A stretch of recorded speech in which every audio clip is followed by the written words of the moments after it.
오늘 말씀은 사도행전 10장 15절에서 18절까지의 말씀입니다. 사도행전 10장 15절에서 18절까지의 말씀입니다.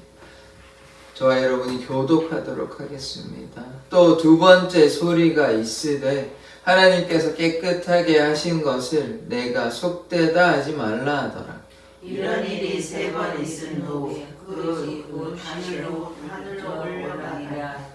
베드로가 본 바 환상이 무슨 뜻인지 속으로 의아해하더니 마침 고넬료가 보낸 사람들이 시몬의 집을 찾아 문 밖에 서서 같이 읽겠습니다. 불러 묻되 베드로라 하는 시몬이 여기 유숙하느냐 하거늘. 아멘. 하나님, 우리가 하나님 앞에 날마다 거룩하고 정결하기를 원합니다. 우리의 삶을 인도하여 주시옵소서. 예수 그리스도 이름으로 기도드립니다. 아멘. 이 베드로는 기도하다가 이 환상을 봅니다. 이제 베드로가 보기에 이제 불결한 짐승, 부정한 짐승이 이제 내려오니까 큰 보자기 같은 그릇에 이렇게 내려오는데 뭐 먹을 수 없다, 먹으라, 이제 잡아 먹으라는데 먹을 수 없는 것이요. 그렇게 먹지 않았습니다. 왜냐하면 율법에서 레위기 11장에 그런 먹지 말라고 이렇게 얘기하고 있기 때문에 그렇게 불결한 짐승 먹으면 되지 않습니다. 그런데 뭐 하나님께서 먹으라 하니까 그래서 우리는 뭐 해야 되냐? 하나님 뜻에 순종해야 되는 것입니다. 하나님이 이제 정하다 하면 이제부터 정하게 되는 것이에요. 하나님께서 부정하다 하셨으니까 이제 정하다 하면 하나님께서 정하신 거기 때문에 우리가 우리의 기준을 어디에 두어야 되냐면 우리에 두어야 되는 것이 아니라 하나님께 두어야 하는 것입니다. 하나님께서 하신다 그러면 하시는 것이고 하나님께서 그렇다 그러시면 그러신 것입니다. 우리가 우리 생각대로 하는 것이 아니라 하나님의 뜻대로 움직이면 다 하나님께서 우리의 삶을 선하게 이끌어 주실 줄 믿습니다. 그래서 베드로는 이제 부정한 짐승을 먹을 수 없다고 얘기하니까 이제 15절에 두 번째 소리가 있으되 하나님께서 깨끗하게 하신 것을 내가 속되다 하지 말라. 이제 하나님께서 이제 정하게 하신 것이에요. 깨끗하게 하신 것입니다. 이제 요거를 세 번 보여주시는데 두 번째 계속해서 한 번 더 보여주시는 것이죠. 하나님께서 깨끗하게 하셨다. 사실 이게 깨끗한 건 아닙니다. 율법에는 분명히 이게 부정한 짐승이거든요. 그런데 하나님께서 뭐라고 하십니까? 깨끗하게 하셨다. 그렇게 얘기하시는 것입니다. 이제 요 말씀은 이제 부정을 정하게 했다 해서 뭘 봐야 되냐면 우리가 어떤 존재였습니까? 죄된 인간이었잖아요. 그러니까 우리가 부정한 인간에서 어떻게 됐습니까? 정한 인간. 죄인에서 우리가 무엇이 됐죠? 의인이 된 것입니다.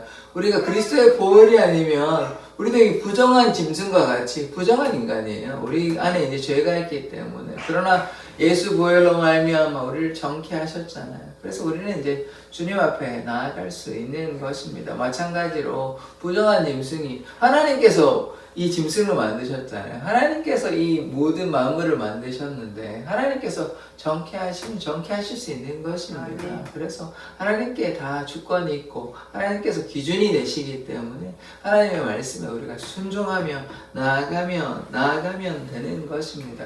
하나님께서 모든 지은 것을 어떻게 하셨냐면 선하게 만드셨어요. 선하게. 뭘 뱀 빼고 사단 빼고요.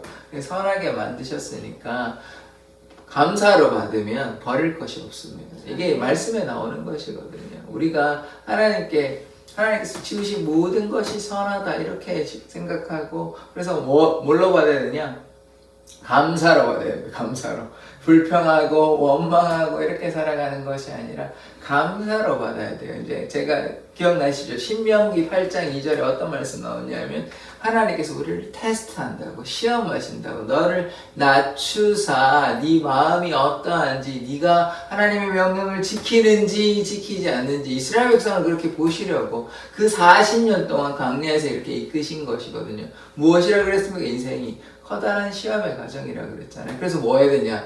감사하면 그게 은혜로 다가오는데 불평과 원망하면 이게 뭐 너무 괴로운 인생이 되고 광야에서 인생을 허비하다 그렇게 1세대는 거의 다 죽었거든요. 그렇게 되는 것입니다. 우리 인생도 다르지 않잖아요. 하나님께 주신 것이 모든 것이 선하다 생각하고 감사하면 되는데 이 문제 힘들다. 저 문제 힘들다.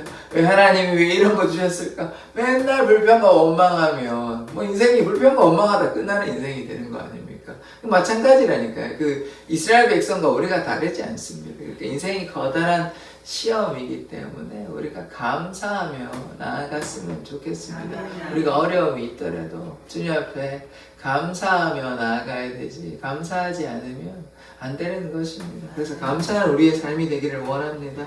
그래서 부정하다 했지만 뭐라고 얘기합니까? 내가 속되다 하지 말라. 왜? 이제 깨끗하게 하셨으니까. 하나님께서 깨끗하게 하셨으니까요. 그래서 우리가 어떤 존재이냐면 우리가 연약하다고 우리가 생각하잖아요. 그런데 하나님께서 이제 부정하다 아니하시고 깨끗하다 하시면 우리는 정한 존재입니다. 우리는 약한 존재이지만 하나님께서 사용하시면 우리는 강한 존재가 되는 것입니다. 우리가 강해서가 아니라 누가 강하시기 때문에 하나님께서 강하시기 때문에 이 말씀 하나 한번 찾아볼까요? 고린도후서 6장 9절에서 10절의 말씀을 한번 찾아보겠습니다. 로마서 다음에 고린도전후서가 있는데요.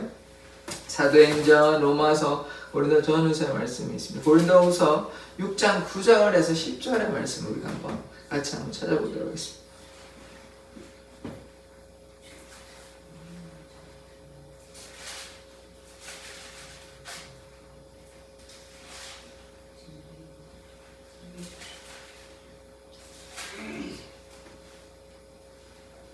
예, 고린도후서 6장 9절에서 10절 말씀 같이 한번 읽어보도록 하겠습니다. 시작.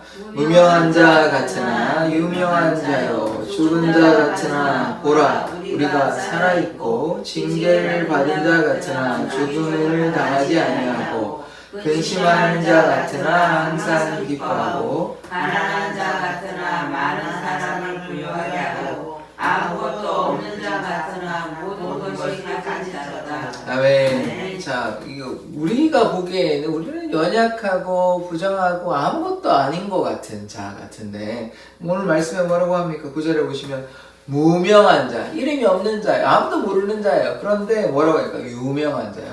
그러니까 세상의 기준에는 뭐 중요하지 않아요. 하나님의 나라의 기준으로 봐야 된다니까요. 그러니까 뭐 아무리 대단한 거라도 하나님의 나라에 의미가 없으면 쓸데없는 것입니다. 근데 우리가 거기에 빠져 있으면 안 되는 것이죠. 그래서 무명한 자 같으나 어떻다고요? 유명한 자입니다. 하나님 나라의 유명한 자고 죽은 자 같으나 죽지 않았고요. 우리가 뭐 서로 살아있다는 게 중요한 것이죠. 징계를 받는 자 같으나 뭐합니까? 죽임을 당하지 않습니다. 그래서 세상의 잣대를 우리가 봐서는 안 되는 것입니다. 그 다음 말씀 보시겠습니다. 근심하는 자 같으나 아까 어떻게 살아간다고 그랬죠? 감사로 살아간다고 그랬잖아요. 항상 기뻐하고 이 말씀 중요한 것입니다. 항상 기뻐하려면 어떻게 됩니까? 감사해야 되죠. 하나님을 신뢰해야 되죠. 무화과나 잎이 마르고 포도 열매가 없어도 여호와로 인해 기뻐해야 이런 삶을 살아갈 수 있는 것입니다.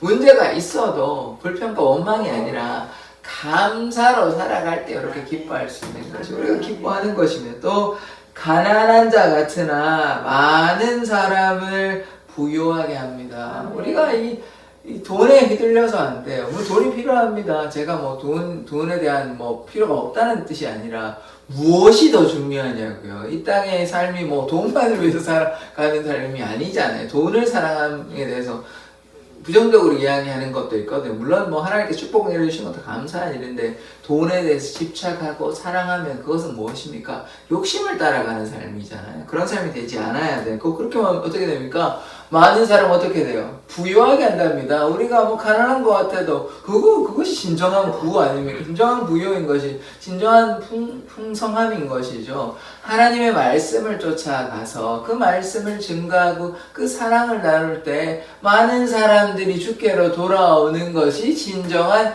부요인 것입니다. 우리가 뭐 잘 먹고 잘 살아가는 거 영원하지 않다니까요. 그거 뭐 거기에 너무 기쁨을 두시면 안 되고 우리가 어떻게 되냐면 하나님의 은혜 가운데 거할 때 많은 사람을 부욕해 한답니다. 우리가 가난한다가 이 말씀이 실제로 이런 사람 있잖아요. 바울이 얼마나 가난한 삶을 살았어요. 힘든 삶을 살았다고요. 근데 어떻게 됐을까? 많은 사람, 이방인들을 부욕했잖아요. 이런 삶을 우리가 살아야 하는 것입니다. 또 아무것도 없는 자 같으나 모든 것을 가진 자랍니다. 우리가 지금 보기에는 막 골프 먹고 아무것도 아닌 것처럼 보이는데 어떻다 그럽니까?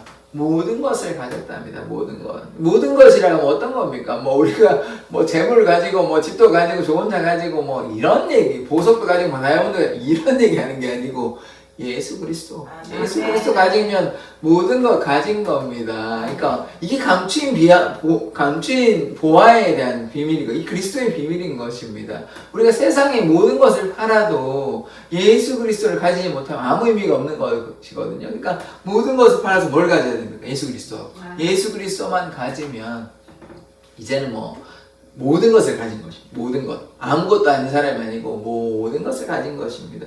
그것이 가장 중요한 것이에요. 결국은 무엇입니까? 우리가 세상의 기준을 따라가는 것이 아니라 우리가 하늘에 속한 사람이기 때문에 예수 그리스도를 가지는 사람이 되어야 됩니다. 예수 그리스도와 함께 동행하는 사람이 될 때 우리가 모든 것을 가진 사람입니다. 그래서 세상에 이들리지 마시고 우리가 이 땅의 삶이 영원하지 않잖아요. 오늘 찬양도 그랬지만 주님 배울 날이 이제 가까이 없으면 저보다는 좀 더 가까이 보실 확률이 많지 않습니까? 그래서 물론 뭐 알지 못하는 것이지만 우리가 자연적으로 한다 그러면 그러니까 하나님의 그 때가 가까이 옵니다. 저도 뭐 조금 더 있겠지만 뭐 저도 언젠 하나님께서 부르실 거고 그때 우리가 주님 앞에 부끄럽지 않아야 하는 것입니다. 주님께서 우리 앞에서 우리가 심판하실 거잖아요. 이렇게 너 뭐 했냐 그러면 우리가 아무것도 안 했다 이렇게 하면 안 되잖아요. 뭐 주님 제가 전도도 하고 하나님을 향해서 정말 열심히 살았다 이런 뭐 할 말이 그래도 좀 있어야 될 거 아니에요. 근데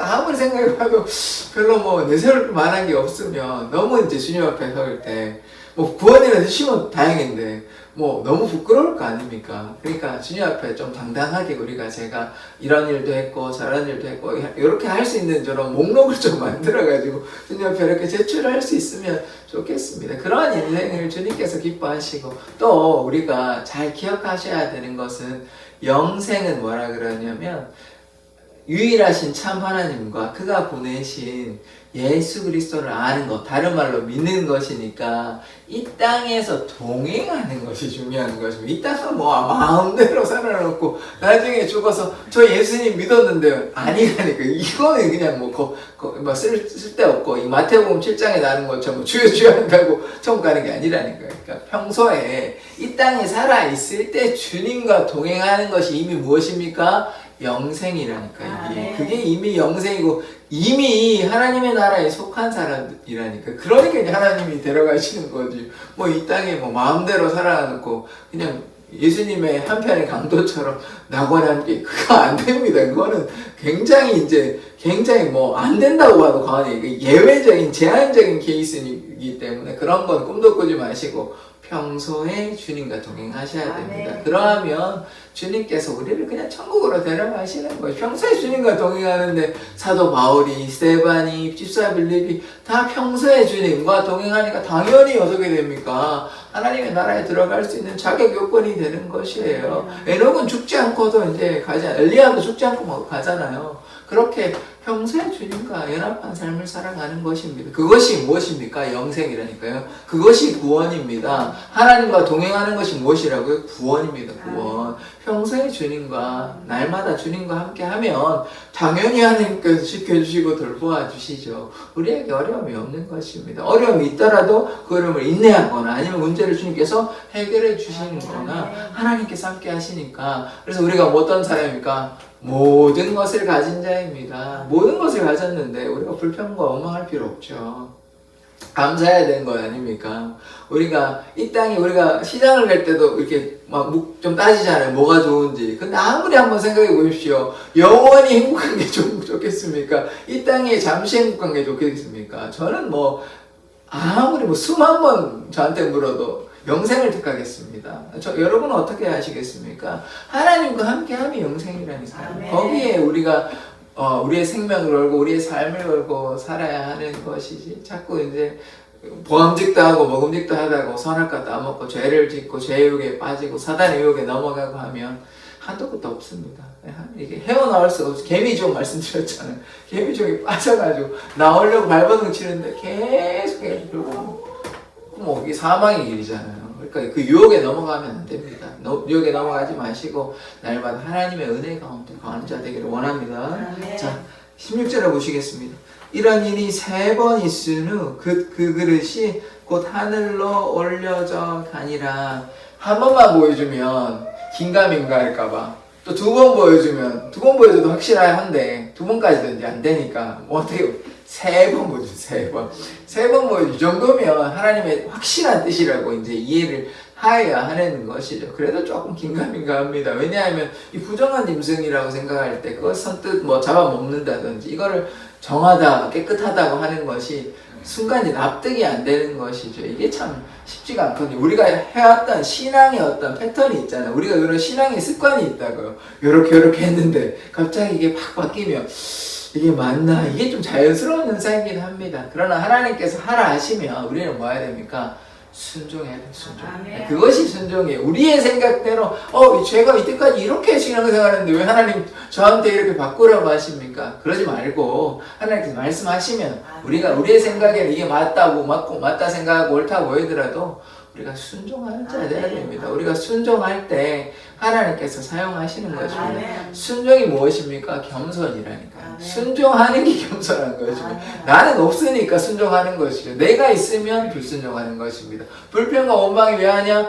내 삶인데 왜 하나님 나 안 도와줘? 이렇게 이제 누가 중심이 되는 삶입니까? 내가 중심이 되는 삶입니다. 하나님께서는 중심이 되는, 하나님께서 우리의 왕이 되시고 창조자가 되시고 통치자가 되시는데 하나님께서 인도하시는데 우리가 나아가지 않고 내 삶의 주인은 나인데 왜 하나님께서 이 문제 해결해 주시지 않습니까? 왜 하나님께서 도와주시지 않습니까? 이런 삶을 산다고요. 어떻게, 이게 교만하는 것이고, 이게 불순종하고 겸손하지 않는 삶입니다. 하나님께서 왕이 되시고, 하나님께서 우리의 구주가 되시는데, 그러면 하나님께 나아가고, 하나님께 순종해야 되죠. 내 생각, 내 뜻대로 판단해서는 안 되는 것입니다. 주님께서 그러하다 하시면, 그러한 줄 믿고, 감사함으로 나아가야 됩니다. 그러면 그 사람을 하나님께서 사용하시는 것이에요. 그런데 우리가 겸손하지 못하고 우리가 우리의 마음대로의 생각대로 하면 하나님께서 사용하시기 참 힘드시겠죠. 우리가 어떤 사람 자녀한테 이렇게 뭘 시켜도 이거 안 한다, 날 아닌 것 같다 이렇게 하면 이 시키기가 좀 그렇잖아요. 그러니까 말을 잘 듣는 자녀를 좀 시키지 않겠습니까? 마찬가지라니까요. 하나님도 하나님의 자녀들이 순종하고 겸손하고 이렇게 나아갈 때 하나님께서 사용하시지, 하나님의 자녀라고 해서 뭐 자신의 마음대로 막 생각대로 이렇게 하면 안 되는 것이죠. 그래서 우리가 겸손히 주님의 말씀 따라 살기를 원합니다. 자, 17절의 말씀을 보겠습니다. 베드로가 본 바 환상이 무슨 뜻인지 속으로 보십시오. 의아해하더니, 3번이나 보여줘도 이제 의아해하는 것이에요. 마침 고넬료가 보낸 사람들이 시몬의 집을 찾아 문 밖에 서서, 이 타이밍이 절묘하죠. 하나님께서 먼저 보여주시는 것이에요. 그러니까 하나님께서 어떻게 합니까? 먼저 하나님의 뜻을 어떻게 한다? 보여주신다, 이런 말입니다. 우리에게 하나님의 뜻이 있어요. 가장 중요한 뜻이 무엇입니까? 영혼의 구원입니다. 사람들이 죽게 돌아오는 건 하나님께서 누구보다 원하시는 것이에요. 그런 뜻을 우리에게 보여주시고 또 다른 뜻을 우리에게 하나님께서 보여주시고 그 뒤에 이제 하나님께서 일을 하시는 것입니다. 하나님의 사람에게 하나님의 뜻을 어떻게 합니까? 분명하게 보여주십니다. 우리가 하나님께 간절히 기도하고 하나님의 뜻을 구하고 기도하면 하나님이 우리에게 뭐 하신다고요? 응답해 주시고 하나님의 뜻을 보여주십니다. 이렇게 보여주시니까 하나님의 역사가 그 다음 어떻게 됩니까? 바로 나타나죠. 이 꿈대로 이방인들이 찾아왔습니다. 부하들이 찾아오고 하인들이 찾아오고 경건한 자, 그 부하 중에 한 사람이 이렇게 찾아온 것이에요. 찾아와서 자, 그 다음에 18절의 말씀 보십시다. 불러 묻되 베드로라 하는 시몬이 여기 유숙하느냐 하거늘, 이렇게 이제 찾아오는 거예요. 무두장이 시몬의 집에서 가죽을 가공하시는 그 사람의 집에, 지금 무두장 시몬의 집에 원래 이름이 시몬이었던 베드로가 여기 지금 유숙하고 있거든요. 그러니까 그냥 막 들어갈 수는 없잖아요. 물어서 찾아와서 여기 베드로 계시냐고, 베드로가 있냐고 이렇게 물어보는 상황인 것이죠. 자, 그래서 지금 결국은 고넬료한테 갑니다. 가이사랴에 지금 요빠에 딱 요렇게 이제 올라가는 상황이거든요. 이제 루따, 요빠, 사론, 그 다음에 가이사랴 이렇게 해안에 이렇게 올라가는 상황인데, 뭐 그렇게 멀지는 않았습니다. 50km 정도니까 뭐 하루 이틀 정도면 맘 먹고 가면 갈 수 있는, 그때는 걸어 다녀야 되니까 차가 없습니다. 그래서 걸어 이제 충분히 갈 수 있으니까 이렇게 청해서 이제 가게 되는 것입니다. 그래서 우리가 오늘 말씀 가운데 베드로에게 베드로에게 환상을 보이셨잖아요. 그래서 우리가 하나님의 뜻이면 우리가 뭐 해야 됩니까? 순종해야 됩니다. 하나님께서 정하시다, 깨끗하다 하시면 깨끗한 것이에요. 그래서 우리가 하나님의 말씀 따라 살아가기를 원합니다. 우리는 무명한 자 같으나 유명한 자입니다. 아무것도 아닌 자 같아도 우리가 모든 것을 가진 자입니다. 그래서 우리가 뭐 해야 됩니까? 주 안에서 불평과 원망하지 말고 감사로, 하나님의 지으신 모든 것이 선하니까 감사로 받아야 돼요. 감사로 받으면 버릴 것이 없고요. 또 어떻게 되냐, 요 말씀도 제가 꼭 이제 자주 드릴 것 같은데, 하나님의 말씀과 기도로 어떻게 되냐, 거룩해지는 것입니다. 그래서 제가 거의 매일 말씀드리다시피 하잖아요. 말씀과 기도로 무장해야 된다고. 그러니까 말씀과 기도를 하지 않으면요, 우리가 어떻게 됩니까? 거룩해지지 않는 거예요. 다른 말로 말씀과 기도를 가까이 하지 않는단 말은 우리가 부정하다, 거룩하지 못하다, 정결하지 못하다, 이렇게 봐도 과언이 아닙니다. 그래서 우리가 어떻게 해야 됩니까? 날마다 말씀과 기도로 나아가십시다. 그러면 하나님께서 우리를 사용하십니다. 하나님께서 겸손한 자를 사랑하시니 우리가 날마다 말씀과 기도로 주님의 뜻 구하며 나아가시기를 원합니다. 기도하겠습니다. 하나님, 우리가 주님의 뜻 가운데 거하기를 원합니다. 베드로가 환상을 통해 하나님의 뜻을 발견하고 그래서 하나님께 순종함으로 나아갔습니다. 우리가 무명한 자 같으나 유명한 자요, 아무것도 없는 자 같으나 모든 것을 가진 자임을 고백하오니 우리의 삶을 주님의 그 선하신 뜻대로 인도하여 주시옵소서. 감사드리며 예수 그리스도의 이름으로 기도드립니다. 아멘.